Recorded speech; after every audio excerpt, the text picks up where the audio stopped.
1935ರ ಭಾರತ ಸರ್ಕಾರ ಕಾಯ್ದೆ, 1919ರ ಮಾಂಟಿಗೋ ಚೆಮ್ಸ್ಫರ್ಡ್ ಕಾಯ್ದೆ, 1946ರ ಕ್ಯಾಬಿನೆಟ್ ಆಯೋಗ, 1947ರ ಭಾರತ ಸ್ವತಂತ್ರ ಆಯೋಗ.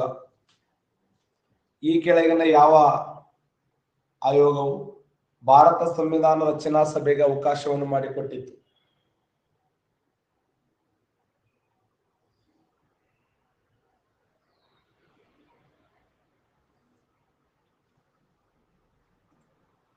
ಸಾವಿರದ 1946ರ ಕ್ಯಾಬಿನೆಟ್ ಆಯೋಗ ರೈಟ್ ಆನ್ಸರ್ ನೋಡಿ. 1946ರ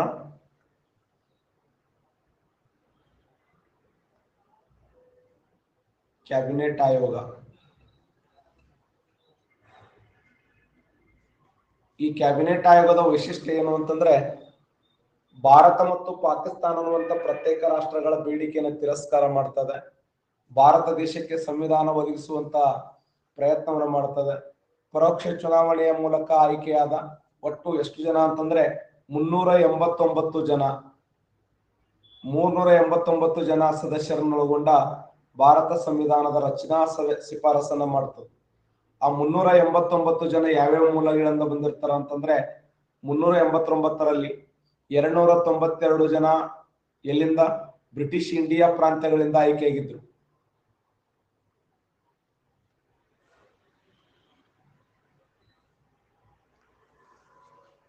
292 ಜನ ಬ್ರಿಟಿಷ್ ಇಂಡಿಯಾ ಪ್ರಾಂತ್ಯಗಳಿಂದ ಸೆಲೆಕ್ಟ್ ಆದರೆ, 4 ಜನ ಚೀಫ್ ಕಮಿಷನರ್ಗಳ ಪ್ರಾಂತ್ಯದಿಂದ,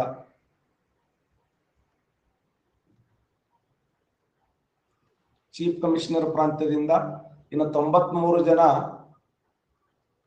ದೇಶೀಯ ಸಂಸ್ಥಾನಗಳಿಂದ ನಾಮಕರಣಗೊಂಡ, ದೇಶೀಯ ಸಂಸ್ಥಾನಗಳಿಂದ.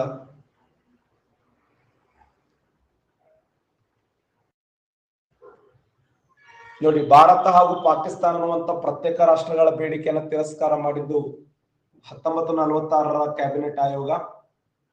ಆಮೇಲೆ ಕ್ಯಾಬಿನೆಟ್ ಆಯೋಗ ಏನ್ ಮಾಡಿತ್ತು ಅಂದ್ರೆ, ಎಲ್ಲಾ ಬ್ರಿಟಿಷ್ ಇಂಡಿಯಾ ಪ್ರಾಂತ್ಯಗಳು ಮತ್ತು ದೇಶೀಯ ಸಂಸ್ಥಾನಗಳನ್ನು ಒಳಗೊಂಡ ಒಕ್ಕೂಟ ಭಾರತವನ್ನು ರಚಿಸಿ ಅದಕ್ಕೆ ರಕ್ಷಣೆ, ವಿದೇಶಾಂಗ ವ್ಯವಹಾರ, ಸಂಪರ್ಕ ಎಂಬ 3 ಅಧಿಕಾರಗಳನ್ನ ಬಿಟ್ಟುಕೊಡುವಂತ ಉದ್ದೇಶವನ್ನು ಹೊಂದಿತ್ತು.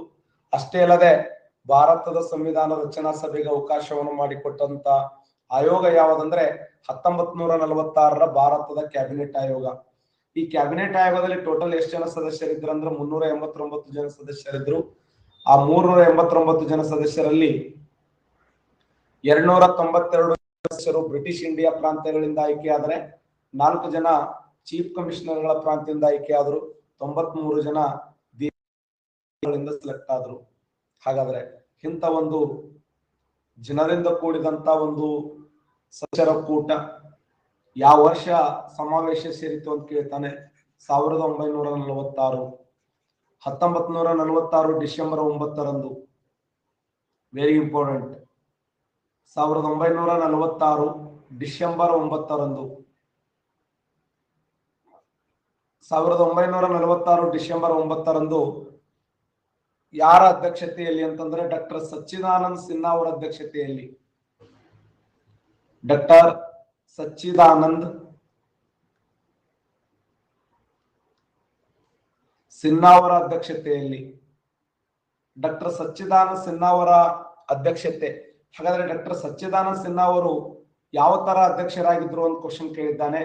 ಹಂಗಾಮಿ ಅಧ್ಯಕ್ಷರಾಗಿ ಆಯ್ಕೆಯಾದರು. ಡಾಕ್ಟರ್ ಸಚ್ಚಿದಾನಂದ ಸಿನ್ಹಾ ಅವರು ಹಂಗಾಮಿ ಅಧ್ಯಕ್ಷರಾಗಿ 1946 ಡಿಸೆಂಬರ್ 9ರಂದು ದೆಹಲಿಯ ಪಾರ್ಲಿಮೆಂಟಿನ ಸೆಂಟ್ರಲ್ ಹಾಲ್ನಲ್ಲಿ, ದೆಹಲಿಯ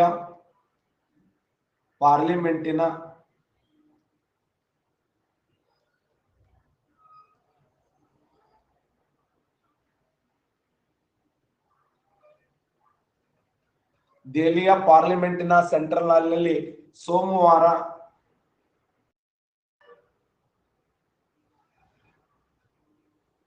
ಸೋಮವಾರ ಬೆಳಗ್ಗೆ 11 ಗಂಟೆಗೆ,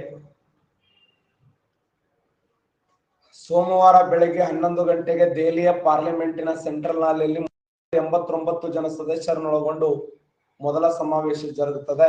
ಯಾರ ಅಧ್ಯಕ್ಷತೆಯಲ್ಲಿ ಅಂತಂದ್ರೆ ಡಾಕ್ಟರ್ ಸಚ್ಚಿದಾನಂದ ಸಿನ್ಹಾ ಅವರ ಅಧ್ಯಕ್ಷತೆಯಲ್ಲಿ. ಎಷ್ಟು ಜನ ಸದಸ್ಯರಿದ್ರು ಅಂದ್ರೆ ಒಟ್ಟು 389 ಜನ ಸದಸ್ಯರಿದ್ರು. ಆ 389 ಜನ ಸದಸ್ಯರಲ್ಲಿ 292 ಜನ ಬ್ರಿಟಿಷ್ ಇಂಡಿಯಾ ಪ್ರಾಂತ್ಯಗಳಿಂದ, 4 ಚೀಫ್ ಕಮಿಷನರ್ಗಳ ಪ್ರಾಂತ್ಯದಿಂದ, 93 ದೇಶೀಯ ಸಂಸ್ಥಾನಗಳಿಂದ ಸೆಲೆಕ್ಟ್ ಆಗ್ತಾರೆ. 1946 ಡಿಸೆಂಬರ್ 9ರಂದು ಡಾಕ್ಟರ್ ಸಚ್ಚಿದಾನಂದ ಸಿನ್ಹಾ ಅವರ ಅಧ್ಯಕ್ಷತೆಯಲ್ಲಿ ಅಂದ್ರೆ ಹಂಗಾಮಿ ಅಧ್ಯಕ್ಷತೆಯಲ್ಲಿ ದೆಹಲಿಯ ಸೆಂಟ್ರಲ್ ಆ ಪಾರ್ಲಿಮೆಂಟಿನ ಸೆಂಟ್ರಲ್ ನಲ್ಲಿ ಸೋಮವಾರ ಬೆಳಿಗ್ಗೆ 11 ಗಂಟೆಗೆ ಸಮಾವೇಶವನ್ನ ಜರುಗಿದ್ರು. ಅದೇ ಡಿಸೆಂಬರ್ 11 ಡಿಸೆಂಬರ್ 11 1946 ಡಿಸೆಂಬರ್ 11 1946 ಡಾಕ್ಟರ್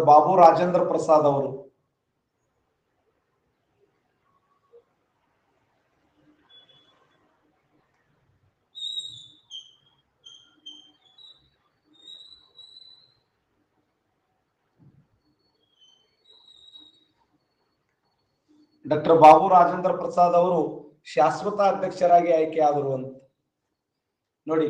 ಇದು ಪ್ರಥಮ ಸಮಾವೇಶ. ಆದ್ರೆ ಎರಡನೇ ಸಮಾವೇಶ ಅದೇ ದೆಹಲಿಯ ಸೆಂಟ್ರಲ್ ಹಾಲ್ನಲ್ಲಿ ಅದಾದ 2 ದಿನಗಳ ನಂತರ ಡಿಸೆಂಬರ್ 9 ಇದು ಡಿಸೆಂಬರ್ 11ರಂದು 1946 ಡಿಸೆಂಬರ್ 11ರಂದು ಡಾಕ್ಟರ್ ಬಾಬು ರಾಜೇಂದ್ರ ಪ್ರಸಾದ್ ಅವರ ಅಧ್ಯಕ್ಷತೆ ಶಾಶ್ವತ ಅಧ್ಯಕ್ಷತೆಯಲ್ಲಿ ರಚನಾ ಸಮಿತಿ ರಚನೆ ಆಗ್ತದೆ. ಇಲ್ಲಿ ಅಧ್ಯಕ್ಷರಾಗಿ ಡಾಕ್ಟರ್ ಬಾಬು ರಾಜೇಂದ್ರ ಪ್ರಸಾದ್ ಅವರು ಆಯ್ಕೆ ಆದರೆ ಉಪಾಧ್ಯಕ್ಷರಾಗಿ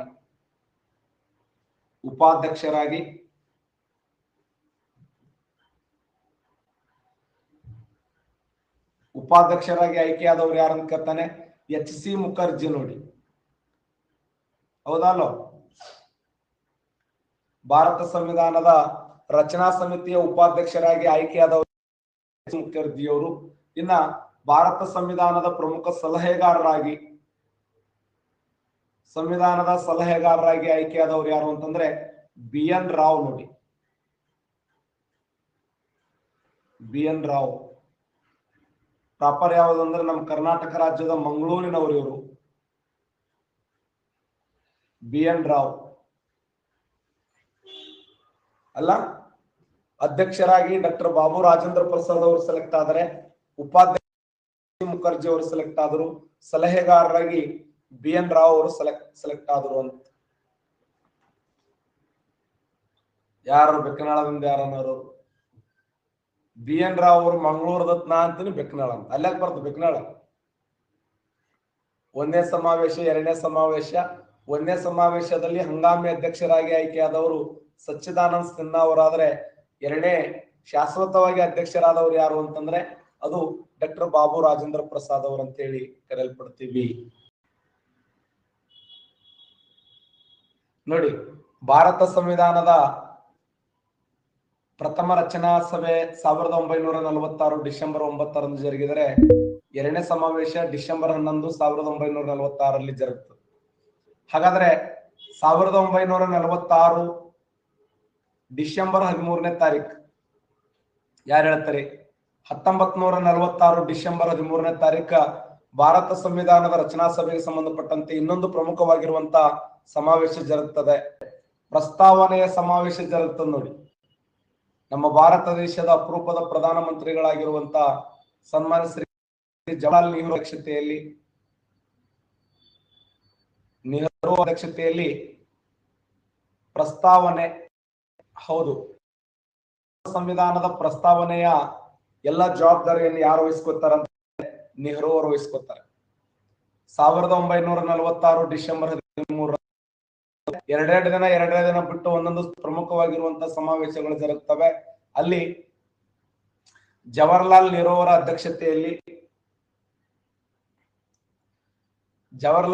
ಅಧ್ಯಕ್ಷತೆಯಲ್ಲಿ ಪ್ರಸ್ತಾವನೆ. ಹಾಗಾದ್ರೆ ಪ್ರಸ್ತಾವನೆ ಅನ್ನುವಂತ ವಿಚಾರವನ್ನ, ಭಾರತದ ಪ್ರಸ್ತಾವನೆಯನ್ನ ಯಾವ ದೇಶದ ಸಂವಿಧಾನದಿಂದ ಎರವಲು ಪಡೆಯಲಾಗಿದೆ ಅಂತ ಕ್ವಶನ್ ಕೇಳಿದ್ದಾನೆ. Yes, United State of America ಪ್ರಜೆಗಳನ್ನ ಸಮಾಜವಾದಿ, ಜಾತ್ಯತೀತ, ಪ್ರಜಾಸತ್ತಾತ್ಮಕ ಗಣರಾಜ್ಯ ರಾಷ್ಟ್ರವನ್ನಾಗಿ ಘೋಷಣೆ ಮಾಡುವಂತ ಉದ್ದೇಶವನ್ನು ಹೊಂದಿದ್ದೇವೆ. ಭಾರತದ ಪ್ರಜೆಗಳಾದ ನಾವು ಭಾರತವನ್ನ ಸಾರ್ವಭೌಮ, ಸಮಾಜವಾದಿ, ಜಾತ್ಯತೀತ, ಪ್ರಜಾಸತ್ತಾತ್ಮಕ ಗಣರಾಜ್ಯವನ್ನಾಗಿ ಘೋಷಣೆ ಮಾಡುವಂತ ಉದ್ದೇಶವನ್ನ ಹೊಂದಿದ್ದೇವೆ ಅಂತೇಳಿ ಭಾರತದ ಪ್ರಸ್ತಾವನೆಯನ್ನ ಯಾವ ದೇಶದ ಸಂವಿಧಾನದಿಂದ ಎರವಲು ಪಡೆಯಲಾಯಿತು ಅಂತಂದ್ರೆ ಯುನೈಟೆಡ್ ಸ್ಟೇಟ್ ಆಫ್ ಅಮೆರಿಕ ಸಂವಿಧಾನದಿಂದ ಎರವಲು ಪಡೆಯಲಾಯಿತು. ಹಾಗಾದ್ರೆ ನಮ್ಮ ಭಾರತ ಸಂವಿಧಾನದ ಪ್ರಸ್ತಾವನೆಯನ್ನು ರಚನೆ ಮಾಡಿದವರು ಯಾರು ಅಂತ ಕೇಳಿದಾಗ ಜವಾಹರ್ಲಾಲ್ ನೆಹರು ಅವರು ಏನ್ ಮಾಡಿದ್ರು ಅಂದ್ರೆ ಪ್ರಸ್ತಾವನೆ ರಚನೆ ಮಾಡಿದರು. ಅದಾದ ಕೆಲವೇ ದಿನಗಳಲ್ಲಿ ಅಂದ್ರೆ August 29 1947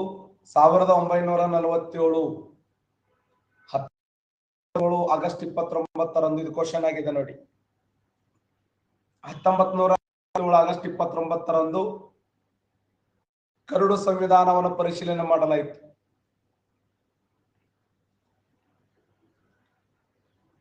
curd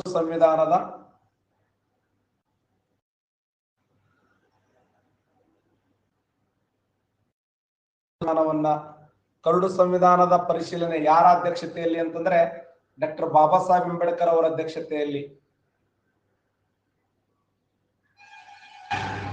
doctor BR Ambedkar ಅವರ ಅಧ್ಯಕ್ಷತೆಯಲ್ಲಿ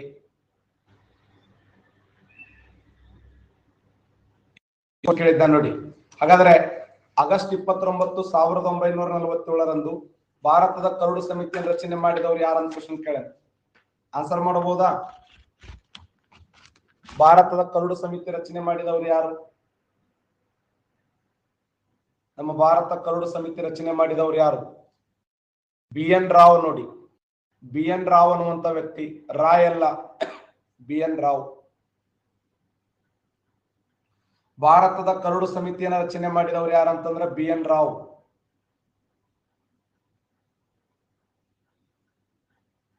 BN ರಾವ್ ಅವರ ಅಧ್ಯಕ್ಷತೆಯಲ್ಲಿ ಅವರ ನೇತೃತ್ವದಲ್ಲಿ ಭಾರತ ಸಂವಿಧಾನದ ಕರಡು ಸಮಿತಿಯನ್ನು ರಚನೆ ಮಾಡಲಾಗ್ತದೆ.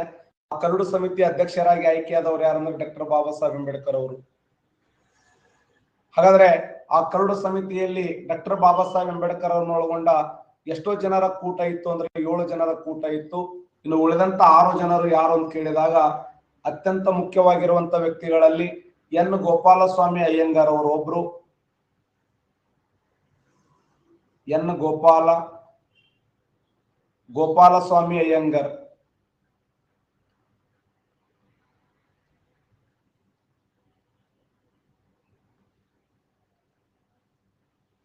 ಎನ್ ಗೋಪಾಲಸ್ವಾಮಿ ಅಯ್ಯಂಗಾರ್ ಅವರು, ಅಲ್ಲಾಡಿ ಕೃಷ್ಣಸ್ವಾಮಿ ಅಯ್ಯರ್ ಅವರು, ಅಲ್ಲಾಡಿ ಕೃಷ್ಣಸ್ವಾಮಿ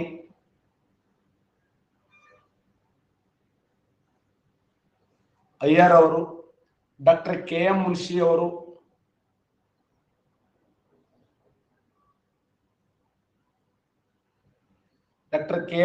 ಅವರು, ಸೈಯದ್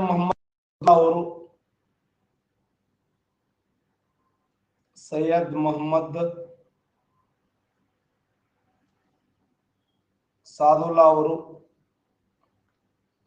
ಎನ್ ಮಾಧವರಾವ್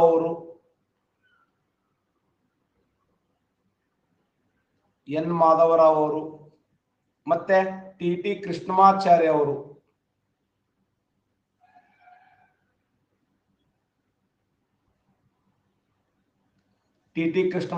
ಅವರು. ನೋಡಿ, ಭಾರತದ ಸಂವಿಧಾನದ ಕರಡು ಸಮಿತಿಯ ಅಧ್ಯಕ್ಷರಾಗಿದ್ರು ಅಂದ್ರೆ ಡಾಕ್ಟರ್ ಬಾಬಾ ಸಾಹೇಬ್ ಅಂಬೇಡ್ಕರ್ ಅವರ ಅಧ್ಯಕ್ಷರಾದರೆ, ಇಲ್ಲಿ ಸದಸ್ಯರು ಯಾರಾಗಿದ್ರು ಅಂತಂದ್ರ ಎನ್ ಗೋಪಾಲಸ್ವಾಮಿ ಅಯ್ಯಂಗಾರ್ ಅವರು, ಅಲ್ಲಾಡಿ ಕೃಷ್ಣಸ್ವಾಮಿ ಅಯ್ಯರ್ ಅವರು, ಡಾಕ್ಟರ್ KM ಮುನ್ಷಿ ಅವರು, ಸೈಯದ್ ಮೊಹಮ್ಮದ್ ಸದುಲ್ಲಾ ಅವರು, ಎನ್ ಮಾಧವರಾವ್ ಅವರು, TT ಕೃಷ್ಣಮಾಚಾರ್ಯ ಅವರು ಅಂತ ಹೇಳಿ ಸರಿಸುಮಾರು 7 ಜನ ಸದಸ್ಯರನ್ನು ಒಳಗೊಂಡು. ಹಾಗಾದ್ರೆ ಭಾರತ ಸಂವಿಧಾನದ ಸಂಪೂರ್ಣ ಜವಾಬ್ದಾರಿಯನ್ನು ತೆಗೆದುಕೊಂಡವರು ಡಾಕ್ಟರ್ ಬಾಬಾ ಸಾಹೇಬ್ ಅಂಬೇಡ್ಕರ್. ಭಾರತ ಸಂವಿಧಾನದ ಸಂಪೂರ್ಣ ಜವಾಬ್ದಾರಿಯನ್ನ ರಚನಾ ಸಮಿತಿಯಲ್ಲಿ ಕರಡು ಸಮಿತಿಯ ಸಂಪೂರ್ಣ ಜವಾಬ್ದಾರಿಯನ್ನು ತೆಗೆದುಕೊಳ್ತಾರೆ. ಉಳಿದಂತ ವ್ಯಕ್ತಿಗಳು ಕೆಲವರು ಅನಾರೋಗ್ಯದಿಂದ ಹೊರಗಡೆ ಹೋಗ್ತಾರೆ, ಕೆಲವರು ವೈಯಕ್ತಿಕ ಸಮಸ್ಯೆಗಳಿಂದ ಬಿಟ್ಟು ಹೋಗ್ತಾರೆ. ಭಾರತ ಸಂವಿಧಾನದ ಸಂಪೂರ್ಣ ಜವಾಬ್ದಾರಿಯನ್ನು ತೆಗೆದುಕೊಂಡು ಆ 2 ವರ್ಷ 11 ತಿಂಗಳು 18 ದಿನಗಳ ಕಾಲದಲ್ಲಿ ಸಕ್ರಿಯವಾಗಿ ಕೆಲಸ ಮಾಡಿದಂತ ಒಬ್ಬ ಮಹಾನ್ ನಾಯಕ ಯಾರು ಅಂದ್ರೆ ಡಾಕ್ಟರ್ ಬಾಬಾ ಸಾಹೇಬ್ ಅಂಬೇಡ್ಕರ್ ಅವರು. ಕೆಲವರು ಮಧ್ಯದಲ್ಲಿಯೇ ಏನಾಗ್ತದಂದ್ರೆ ಕೆಲವರು ಬಿಟ್ಟು ಹೋಗ್ತಾರೆ, ವೈಯಕ್ತಿಕ ಕಾರಣಗಳಿಂದ ಹಿಂದಕ್ಕೆ ಸರಿತಾರೆ, ಕೆಲವರು ಸತ್ಯ ಹೋಗ್ತಾರೆ. ಅಷ್ಟರ ಮಟ್ಟಿಗೆ ಭಾರತ ಸಂವಿಧಾನದಲ್ಲಿ ನಾವು ನೋಡ್ತಾ ಹೋಗ್ತೀವಿ. ಮರಣಾಪ್ತಾರೆ ಕೆಲವರು. ಆದರೆ ಡಾಕ್ಟರ್ ಬಾಬಾ ಸಾಹೇಬ್ ಅಂಬೇಡ್ಕರ್ ಅವರು ಎದೆಗುಂದದೆ ಅದನ್ನ ಸಂಪೂರ್ಣ ಜವಾಬ್ದಾರಿ ತೆಗೆದುಕೊಂಡು ಭಾರತ ಸಂವಿಧಾನದಲ್ಲಿ ರಚನೆ ಆಗುವಂತೆ ಮುಂದೆ ನಿಂತವರು ಸೇವೆಯನ್ನು ಮಾಡ್ತಾರೆ. ಡಾಕ್ಟರ್ BR ಅಂಬೇಡ್ಕರ್ ಅವರನ್ನ ಆ ಉದ್ದೇಶಕ್ಕಾಗಿ ಭಾರತ ಸಂವಿಧಾನದ ನಾವು ಶಿಲ್ಪಿಯನ್ನು ಕರಿತೀವಿ. ಭಾರತ ಸಂವಿಧಾನದ ಏನು ರಚನಾಕಾರರು ಅಂತ ಹೇಳಿ ಕರೀತಾರೆ. ಇದು ಕ್ವಶನ್ ಕೇಳಿದ್ದಾರೆ. ಎಸ್, ಡಾಕ್ಟರ್ BR ಅಂಬೇಡ್ಕರ್ ಅವರನ್ನ ಭಾರತ ಸಂವಿಧಾನದ ಶಿಲ್ಪಿ ಎಂದು ಕರೆದವರು ಯಾರು ಅಂತಂದ್ರೆ MV ಪೈಲಿ ಅನ್ನುವಂತ ಒಬ್ಬ ವ್ಯಕ್ತಿ ಅವರನ್ನ ಭಾರತ ಸಂವಿಧಾನದ ಶಿಲ್ಪಿ ಅಂತ ಹೇಳಿ ಕರೆಯಲ್ಪಟ್ಟರು ಅಂತ. ಅದನ್ನೇ ನಾವು ಫಾರ್ಮುಲಾ, ನೀವು ಕೂಡಿ ಒಂದ್ಸಲ ಫಾರ್ಮುಲಾ ಮಾಡಿದ್ದೆವು ಬಹುದಿನಗಳ ಹಿಂದೆ, ನಿಮಗೆ ನೆನಪಿರಬಹುದು. ಭಾರತ ಸಂವಿಧಾನದ ಕರಡು ಸಮಿತಿಯ ರಚನೆಯ ಬಗ್ಗೆ ಅಲ್ಲ, ಅಮ್ಮನ ಅಕ್ಕ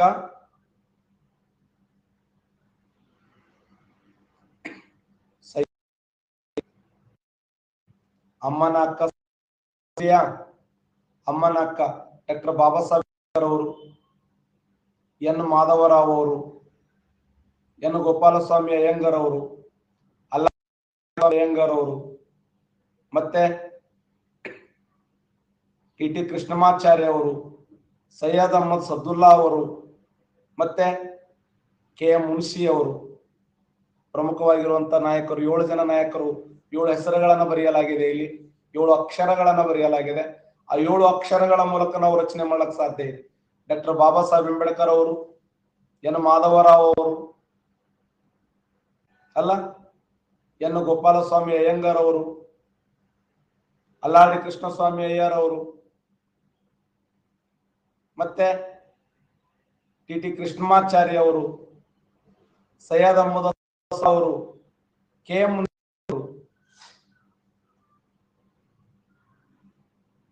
ಒಟ್ಟಾರೆಯಾಗಿ ಭಾರತ ಸಂವಿಧಾನದ ಕರಡು ಸಮಿತಿಯಲ್ಲಿ ಪಾಲ್ಗೊಂಡಿರ್ತಕ್ಕಂಥ ಪ್ರಮುಖವಾಗಿರುವಂತಹ ನಾಯಕರು. ಹಾಗಾದ್ರೆ ಭಾರತ ಸಂವಿಧಾನದ ಕರಡು ಸಮಿತಿ ರಚನೆಯಾಗಿದ್ದು ಆಗಸ್ಟ್ 29ರಂದು 1947. ಭಾರತದ ಸಂವಿಧಾನ ರಚನೆಯಾಗಿದ್ದು ಯಾರ ನಾಯಕತ್ವದಲ್ಲಿ ಅಂತಂದ್ರೆ ಡಾಕ್ಟರ್ ಬಾಬಾ ಸಾಹೇಬ್ ಅಂಬೇಡ್ಕರ್ ಅವರ ನಾಯಕತ್ವದಲ್ಲಿ 1947 ಆಗಸ್ಟ್ 29ರಂದು ಭಾರತ ಸಂವಿಧಾನದ ಕರಡು ಸಮಿತಿ ರಚನೆಯಾದರೆ, ಇಂಥ ನಮ್ಮ ಭಾರತ ಸಂವಿಧಾನದ ಕರಡು ಸಮಿತಿಯನ್ನು ವಾಪಸ್ ಕೊಟ್ಟಿದ್ದೆ ಯಾವಾಗ ಅಂತ ಕ್ವಶನ್ ಕೇಳ. ಸಂವಿಧಾನದ ಕರಡು ಸಮಿತಿಯನ್ನು ವಾಪಸ್ ಕೊಟ್ಟಿದ್ದೆ ಯಾವಾಗ ಅಂತ ಕೇಳಿದಾಗ ಸರಿಯಾದಂತ ಉತ್ತರ 1948. 1948 ಯಾವ ದಿನಾಂಕ? ನವೆಂಬರ್ 4ರಂದು. ನವೆಂಬರ್ 4, 1948 ನವೆಂಬರ್ 4ರಂದು ಕರಡು ಸಮಿತಿಯನ್ನು ವಾಪಸ್ ಕೇಳಿದ್ದಾನೆ ಕ್ವಶನ್. ನವೆಂಬರ್ 4, 1948ರಂದು ಕರಡು ಸಮಿತಿಯನ್ನು ತನ್ನ ಕರಡು ಪ್ರತಿಯನ್ನು ಸಂವಿಧಾನದ ರಚನಾ ಸಭೆಗೆ ಒಪ್ಪಿಸಿರ್ತಕ್ಕಂಥ ದಿನಾಂಕ ಯಾವುದು ಅಂತಂದ್ರೆ ನವೆಂಬರ್ 4, 1948. ಹಾಗಾದ್ರೆ ಸಂವಿಧಾನದ ರಚನಾ ಸಭೆಯಲ್ಲಿ ಕರಡು ಪ್ರತಿಗಳನ್ನು ಚರ್ಚಿಸಲು ತೆಗೆದುಕೊಂಡಂತ ಕಾಲಾವಧಿಗಳು ಎಷ್ಟು ಅಂತ ಕೇಳಿದಾಗ 114 ದಿನಗಳ ಕಾಲ ಕರಡು ಸಮಿತಿಯ ರಚನೆಗೆ ತೆಗೆದುಕೊಂಡಂತ ಕಾಲಾವಧಿ. ಅಖಂಡ ಭಾರತದ ಸಂವಿಧಾನ ರಚನೆ ಆಗಬೇಕಾದ್ರೆ 2 ವರ್ಷ 11 ತಿಂಗಳು 18 ದಿನಗಳ ಕಾಲ ತೆಗೆದುಕೊಂಡ್ರೆ, ಬರೇ ಕರಡು ಸಮಿತಿಯನ್ನು ರಚನೆ ಮಾಡಬೇಕಾದ್ರೆ, ಕರಡು ಸಮಿತಿಯನ್ನು ತೆಗೆದುಕೊಳ್ಬೇಕಾದ್ರೆ ತೆಗೆದುಕೊಂಡಂತ ಕಾಲಾವಧಿ 114 ದಿನಗಳು ಅಂತ. ಭಾರತ ಸಂವಿಧಾನದ ಕರಡು ಸಮಿತಿಯನ್ನ 114 ದಿನಗಳ ಕಾಲ 1948 ನವೆಂಬರ್ 4ರಂದು ವಾಪಸ್ ಆ ಕರಡು ಸಮಿತಿಯನ್ನ ವಾಪಸ್ ಕೊಡಲಾಯಿತು. ಯಾರು ಹೇಳ್ತಾರೆ? ಆಗಲೇ ಯಾರು ನಮ್ಮ ವಿದ್ಯಾರ್ಥಿನಿಯಾಗಿರುವಂತ ಸಿದ್ದಮ್ಮ ಅವರು ಆಗಲೇ ಹಿಂದಿನ ವಿಚಾರಗಳನ್ನ ವ್ಯಕ್ತಪಡಿಸಿದ್ರು. ಈಗ ಈ ವಿಚಾರವನ್ನ ಯಾರು ವ್ಯಕ್ತಪಡಿಸ್ತಾರೆ?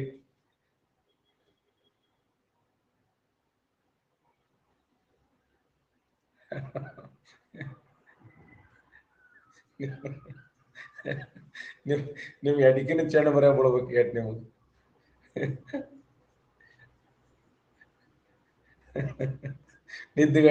ನಿದ್ದಿಗಣ ಏನ್ರೇನು ಮಾಡ್ಕೊತ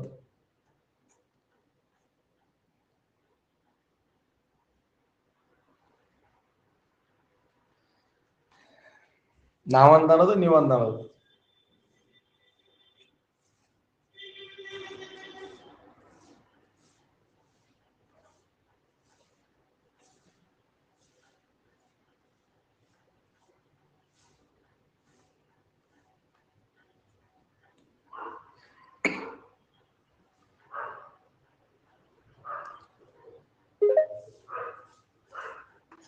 ಯಾಕೆ ಕಟ್ ಮಾಡಿದ್ರಿ?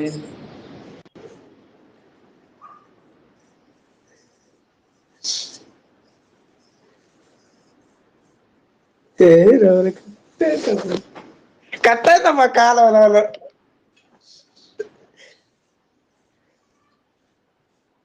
ನಾ 9 ನಿಮಿಷ ತಗ ಬರ್ಲಿ ಕಟ್ಟದ ಕಾಲ ಕಟ್ಟಾಯ್ತಮ್ಮ.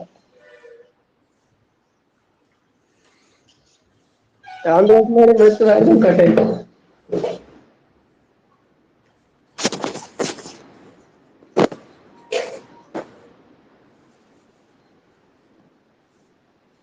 ಶರಬಣ್ಣವರಿಗೆ ಫೋನ್ ಮಾಡಿದೆವು, ಕಟ್ ಮಾಡಿದ್ರು.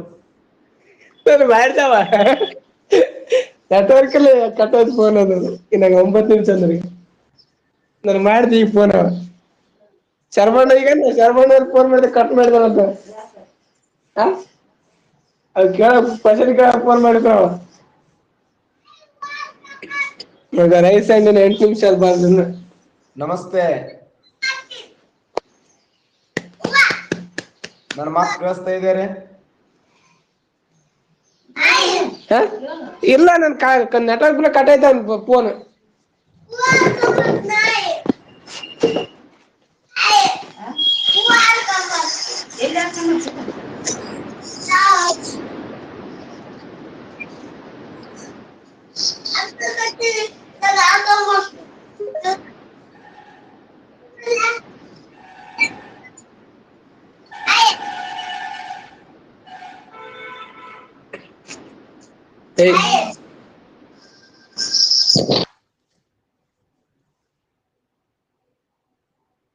ಮುಂದೆ ಸಾಗೋಣ. ಕನೆಕ್ಟ್ ಆಗ್ತಾ ಇಲ್ಲ. ನನ್ನ ಮಾತು ಕೇಳಿಸ್ತಾ ಇದೆಯಾ?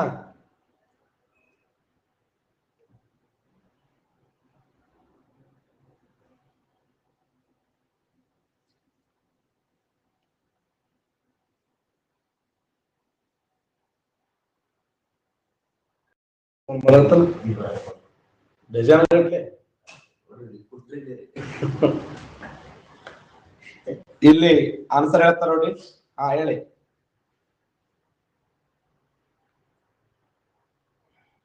ಗುಡ್, ಎಸ್ ಹೇಳಿ. ಹಾ ನಮಸ್ತೆ ಅಪ್ಪ, ಹೇಳು. ಕಟ್ ಮಾಡಿದೆ ಏನ?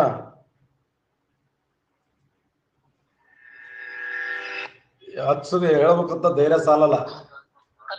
ಹಲೋ ಹೇಳ್ರಿ. ನಮಸ್ತೆ ಅಪ್ಪ, ಹೇಳ ಅಂದೆ.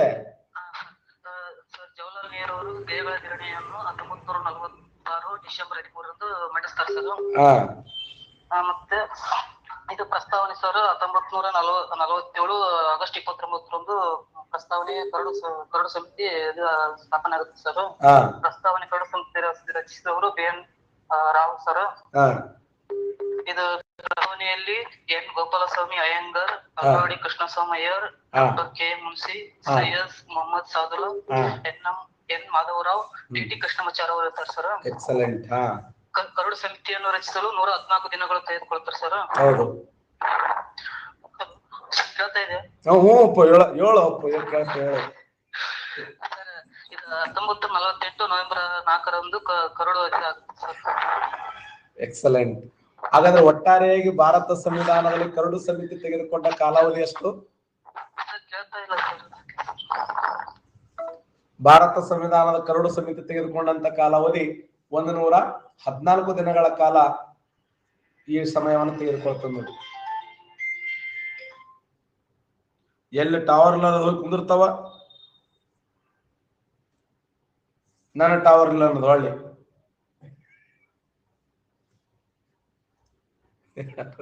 ಯಾರ ನಿಮ್ ತರನವ್ರು.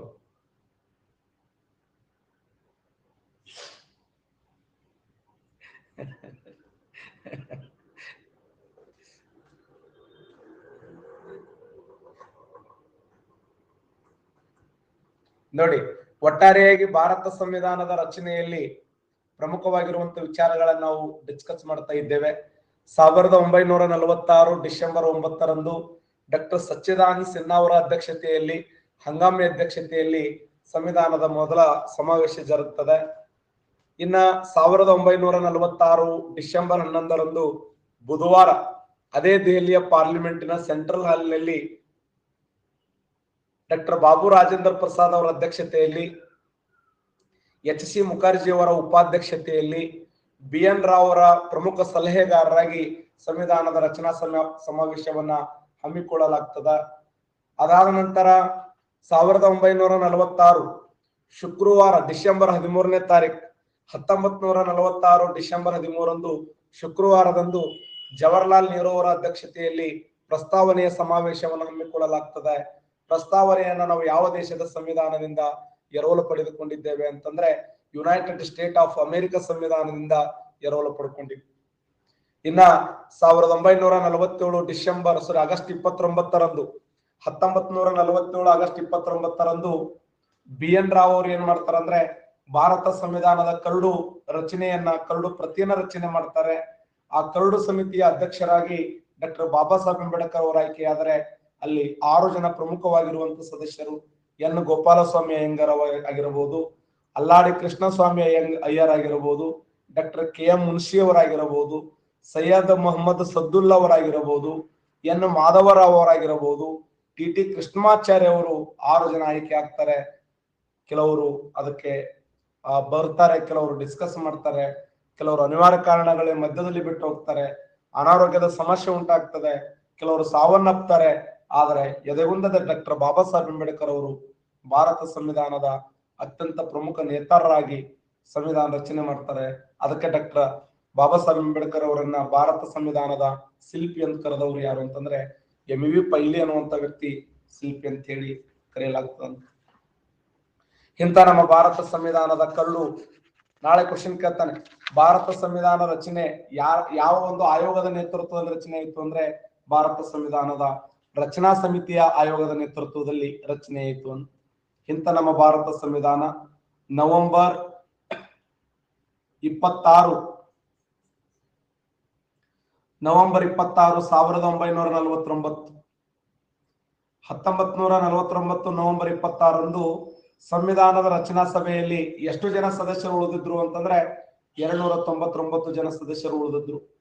ಯಾಕೆ ಸರ ಉಳಿದಂತ ಸದಸ್ಯರು ಮೊದಲು 389 ಇದ್ರಲ್ಲ, ಆ 389ರಲ್ಲಿ ಕೇವಲ 299 ಸದಸ್ಯರು ಉಳಿದ್ರು ಅಂತ ಹೇಳಕತ್ತೀರಿ.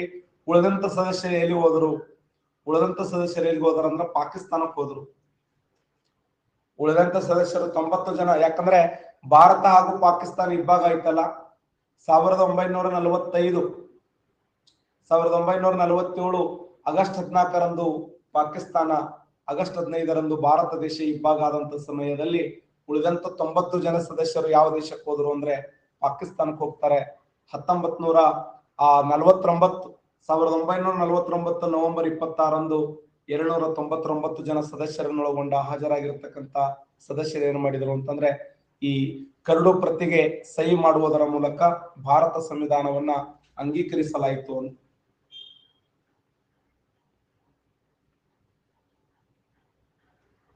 ಕರಡು ಪ್ರತಿಗೆ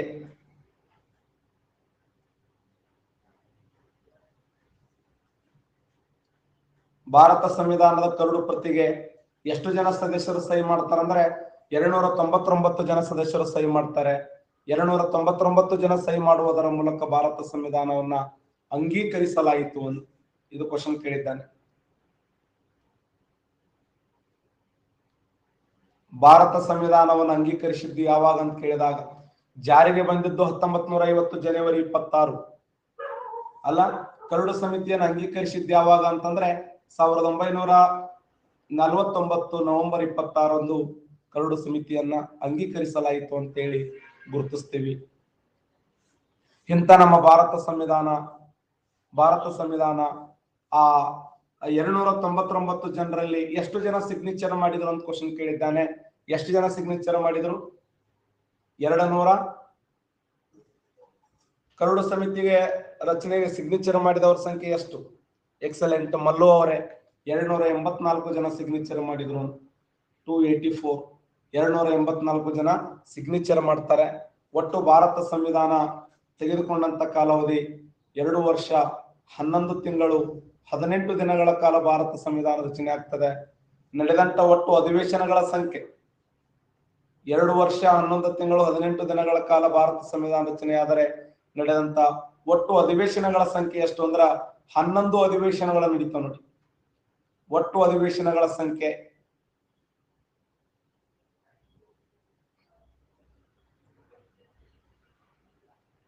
ಒಟ್ಟು ಅಧಿವೇಶನಗಳ ಸಂಖ್ಯೆ 11 ಅಧಿವೇಶನಗಳು ನೋಡಿ. 2 ವರ್ಷ 11 ತಿಂಗಳು 18 ದಿನಗಳ ಕಾಲ ಭಾರತ ಸಂವಿಧಾನ ರಚನೆ ಆದರೆ ಒಟ್ಟು ಅಧಿವೇಶನಗಳ ಸಂಖ್ಯೆ 11 ಅಧಿವೇಶನಗಳು ಅಂತೇಳಿ ಗುರುತಿಸ್ತೀವಿ.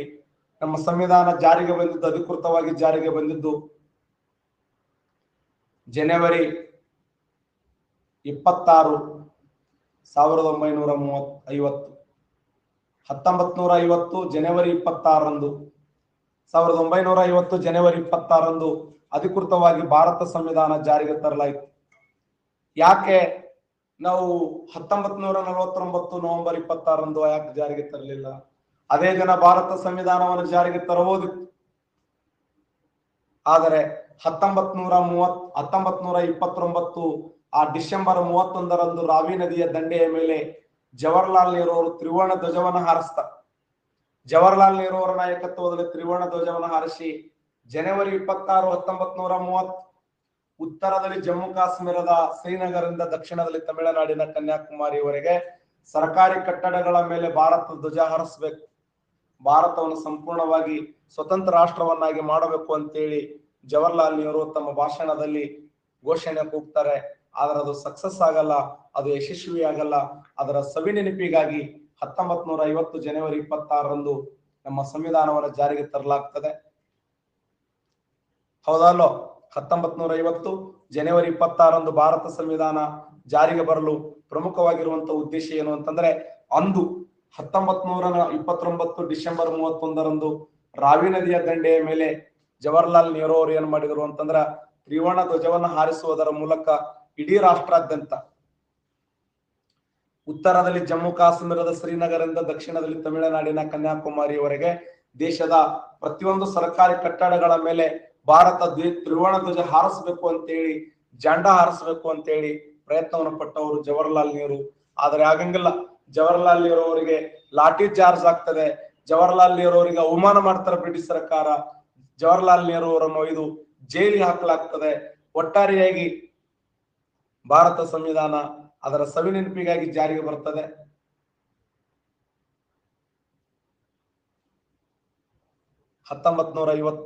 ಜನವರಿ 26ರಂದು ಭಾರತ ಸಂವಿಧಾನ ಜಾರಿಗೆ ಬಂದಿತ್ತು.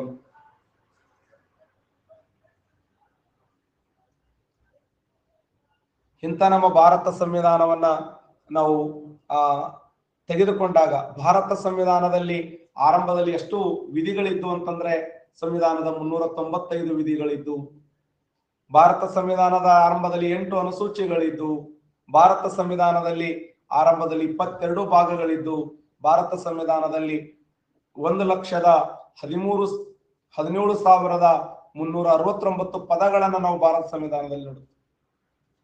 395 ವಿಧಿಗಳು, 8 ಅನುಸೂಚಿಗಳು, 22 ಭಾಗಗಳು, 1,17,369 ಪದಗಳನ್ನ, ಆಂಗ್ಲ ಪದಗಳನ್ನ ನೋಡ್ತೀವಿ. ಅಂದು ಭಾರತ ಸಂವಿಧಾನದ 395 ವಿಧಿಗಳಿದ್ರೆ ಇಂದು 465ಕ್ಕಿಂತ ಹೆಚ್ಚು ವಿಧಿಗಳದಾವೆ, 12 ಅನುಸೂಚಿಗಳಿವೆ, 25 ಭಾಗಗಳಿವೆ.